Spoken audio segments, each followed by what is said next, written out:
let's get things started with BrainBox AI. I'm excited to introduce Sam Ramadori. Stop sharing. He is the COO of BrainBox AI. And so when Sam's getting himself ready, let me just read a little bit about BrainBox. BrainBox AI was created with the goal of redefining building automations through artificial intelligence to be on the forefront of the green building revolution. BrainBox AI offers a unique technology combining deep learning, cloud-based computing, and autonomous decision-making to support a 24/7 self-operating building. BrainBox AI solution enables the HVAC systems in the building to operate autonomously in real time, generating up to 25% reduction in total energy costs, a 20 to 40% reduction in carbon footprint, and a 60% increase in occupancy comfort. So welcome, Sam. Thank you very much. Hello to everyone. Thank you for making the time today. I'll start by sharing my screen. Okay, so again, thank you everyone for joining the CREtech Virtual Demo Day. I'd like to introduce you to the exciting new technology BrainBox AI has developed basically around autonomous AI for commercial HVAC systems. So high level, intuitively, or we are seeing more and more often the application of artificial intelligence in a number of areas in our lives.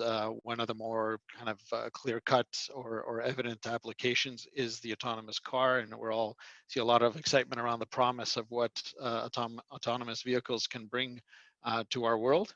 BrainBox AI, the genesis of BrainBox AI, was witnessing what artificial intelligence is doing inside of a self-driving car, and basically saying if the technology which does exist today and is regularly being tested on our roads, what can we do? How can we take that same technology and bring it to HVAC systems in commercial buildings? So what BrainBox has been working on the past 4 years has been the development of that application of autonomous artificial intelligence to commercial HVAC systems. And so what does that mean from a practical perspective? It's basically saying there is a rich data set around buildings that is today being generated. In the case of HVAC systems, control systems, that data is kept for most buildings at least, kept for a temporary amount of time, but then written over. So it is data that's often being lost.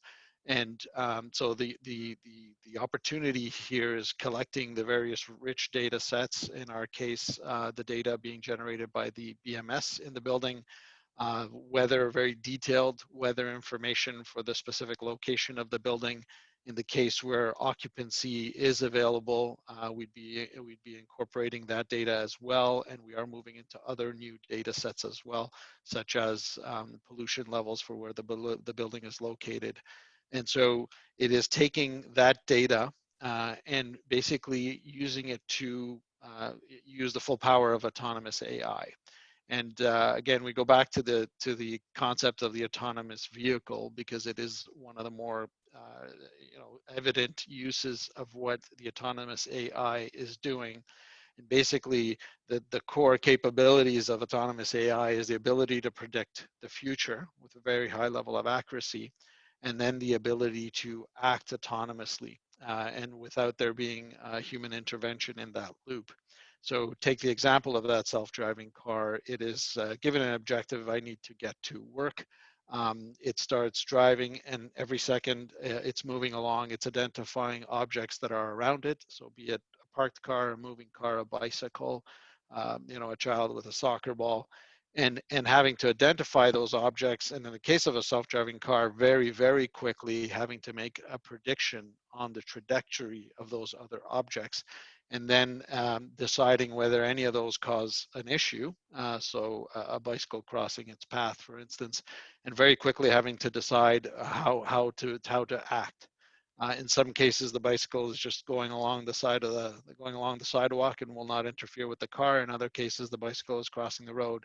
And so in those two cases, autonomously, the car has to decide: do I need to slow down, stop, etc.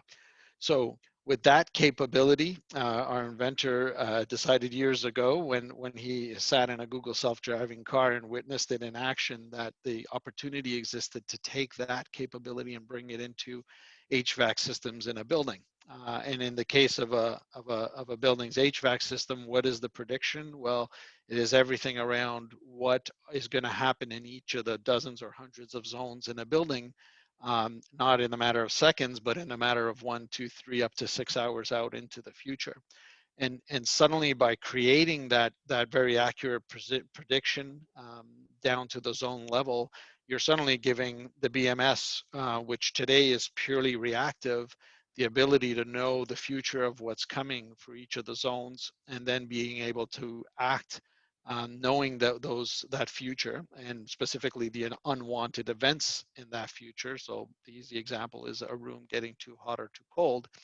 And then, as opposed to today's system, which engages only when it is too hot and too cold in that moment, you now have a system that can see in 3 hours there is a zone, a room that is going to get too hot. Rather than waiting for that thermal trend to be in full swing and hitting the set point for that zone, what can I do now? What actions can I take well beforehand in order to, number one, eliminate that event, which would improve comfort, but two, do so using a lot less energy rather than waiting for it to happen and fighting it aggressively when it happens. So that's the real, call it, evolution of what autonomous AI could bring to an existing HVAC system. So what we have developed is a solution that basically one plugs into the building, and I'll describe in a little bit how it is we're plugging into a building, but basically using the data from the building and external data, whether potentially occupancy, and basically using that data set to allow the AI to learn the behavior of the building and its many, many zones. And then learning until it gets to the ability to predict, and predict with a very high level of accuracy. So we have a threshold today. We will only act in a building when we believe that the prediction is over 95% accuracy in that 1 to 6 hour zone time frame.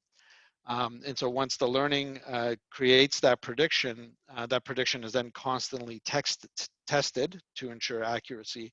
And once that accuracy is achieved, then the AI will be put in a position to act autonomously, and therefore making decisions down to the individual equipment level about how best to optimize given the future it now knows exists. Our inventor often uses the example of the good old movie Back to the Future, right? The main actor there goes into the future, doesn't like what they see, comes back to the present and starts making tweaks in order to change the future outcome. Well, that's similar to what our artificial intelligence is doing, right? It is identifying a future event that is unwanted and coming back to the future and saying, what can I change today to, again, both try to eliminate that event and do so with a lot less energy. So that's the core of the technology. This is something that's operating 24/7 every day, does not sleep, does not take bathroom breaks, and it's doing this optimization exercise every 5 minutes. Again, you can imagine the extent of the computing power required when you're optimizing. If you take an office building with 30 floors, call it 10 zones per floor, that's 300 zones. So every 5 minutes, looking at the future of each of those zones, deciding whether actions can be taken to improve the situation for each of those 300 zones. And then in the case of a building with a central plant, accumulating all those predictions like Lego blocks in order to look at the demand on the central plant, like a boiler or chiller. And so not only being able to act at the individual zone level, but also at the central plant level. And so this exercise is continuous, and we often highlight that the learning does not stop. So if there are changes made in the building, the AI will constantly be learning and adapt to those changes. The value creation is significant. We're seeing up to 25% reduction in the total energy spend of the building, not just the energy being consumed by the HVAC system. This generates an equivalent sized improvement in the carbon footprint of the building.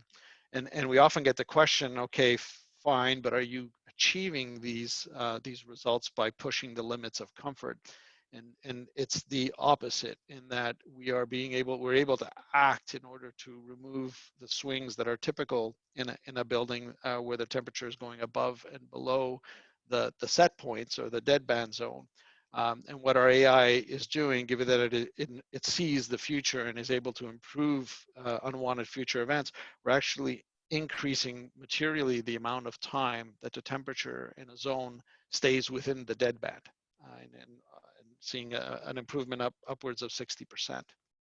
And the true strength of the other true strength of the technology is its scalability. So we install one edge device in the building near the BMS, and that install of the one edge device typically takes 2 to 3 hours. So very unintrusive physical installation, fast to carry out, and from there begins the process.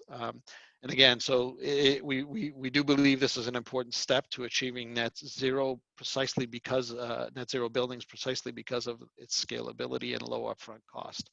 Oftentimes, when you have solutions that require major equipment upgrades to get to these level of savings, they're just difficult to sell, long to implement, and therefore the adoption is limited.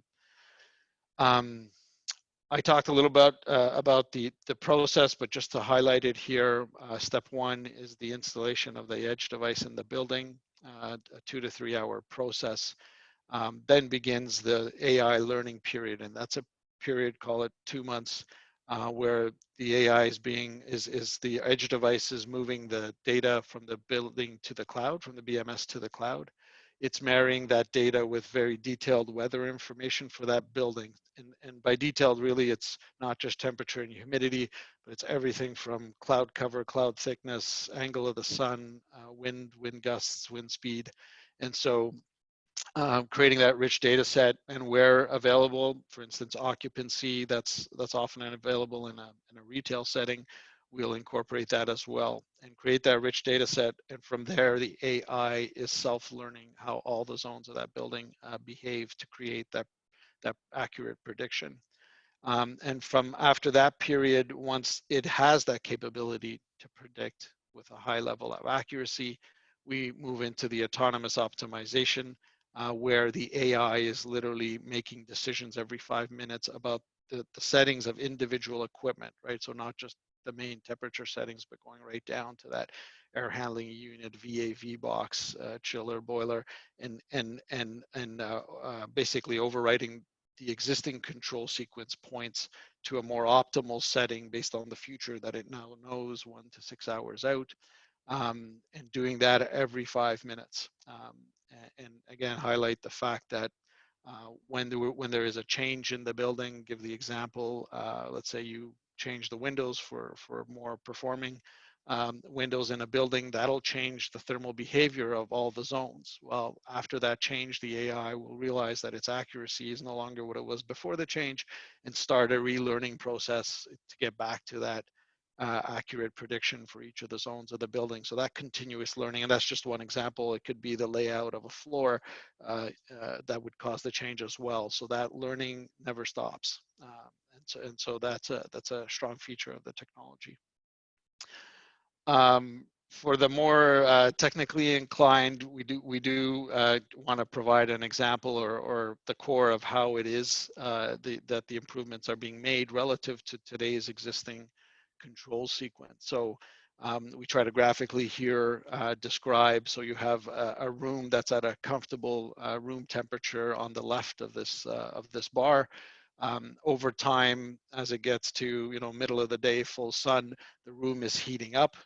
And at a certain point, the temperature hits the cooling set point in that room, and today's traditional control sequence, PID loop, is engaged. And from there comes the reaction from the HVAC system with dragging back the temperature, or fighting to drag back that temperature to that comfortable rooms, the middle of the deadband, if we could put it that way. That's today's system. What BrainBox AI seeks to do is, when it's in the comfortable room temperature time, it knows that in an hour the room is going to overheat, go past the maximum temperature setting. But rather than waiting until that happens to engage, it'll start engaging much earlier. doing things such as providing more airflow, starting a cooling stage, and instead of waiting till when it's too hot and it has to get to the highest cooling stage, can it stay at the lowest cooling stage and be pre-cooling that room in order to fight that trend?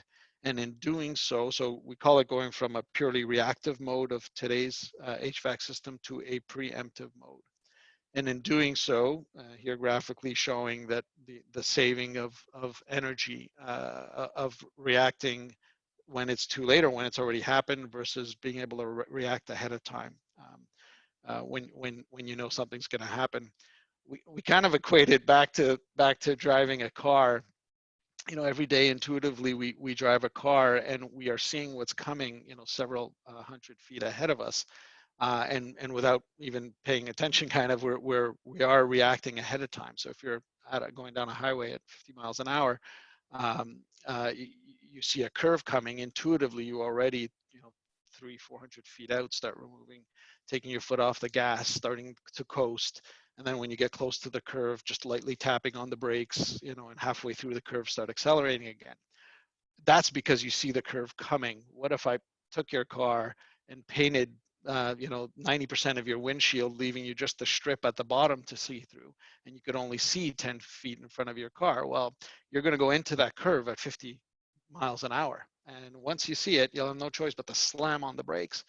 And then to avoid the car behind hitting you because you've slammed on the brakes, you're going to accelerate really quickly as soon as you realize you're past the curve.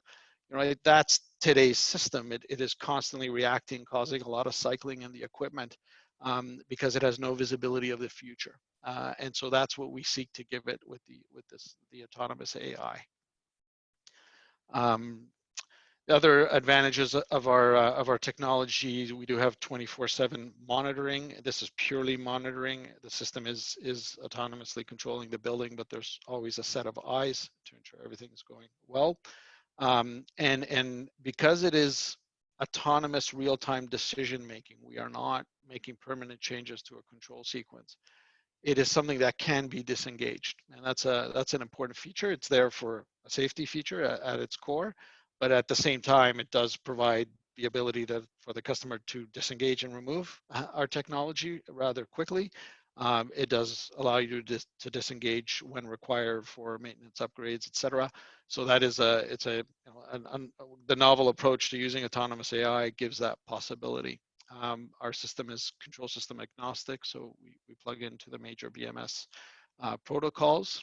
As we mentioned, we have one edge device, so it doesn't involve the installation of many sensors throughout the building. And we do have the dashboard with that manual disengage that we're just talking about, so the building operator at any time could disengage the artificial intelligence. Again, for the more technically savvy, the building operator also still has priority writing ability over the autonomous decision making. So anytime they want to make a specific changes through the BMS, they have a priority above our artificial intelligence. So we launched to the market in May 2019, so it's been a year and 5 months now. Things have moved very quickly. So before installation, we had a small pilot, 5-6 small pilot buildings. I think the total was less than 500,000 square feet. But in the 15 months since we've launched, we've grown very quickly, installed in over 24 million square feet on 4 continents and across a number of building types. So anything from office, shopping center, hotels, institutional, university type settings, data centers, healthcare facilities. So, and that speaks to the autonomous self-learning capability of the AI, that it can learn the behavior of very different building types. So that's the overview of BrainBox AI. I would like to open up the floor to any questions people might have on the technology or its application. Thanks, Sam. Yeah, questions came in kind of fast and furious. And something you just touched on, you said sensors. And one of the very first questions we got was, how do you collect the data? And then I'm going to combine some questions. Do you manufacture your own hardware? So can you talk a little bit about that? Sure. So the hardware questions are pretty straightforward. We do have our own edge device, and it is something that we manufacture ourselves. I do want to make it clear, the edge device to us is plumbing. It allows us the ability to extract the data from the BMS and move it to the cloud. where the AI is operating, and then also to send back down from the cloud the optimization instructions every 5 minutes through the edge device and into the BMS.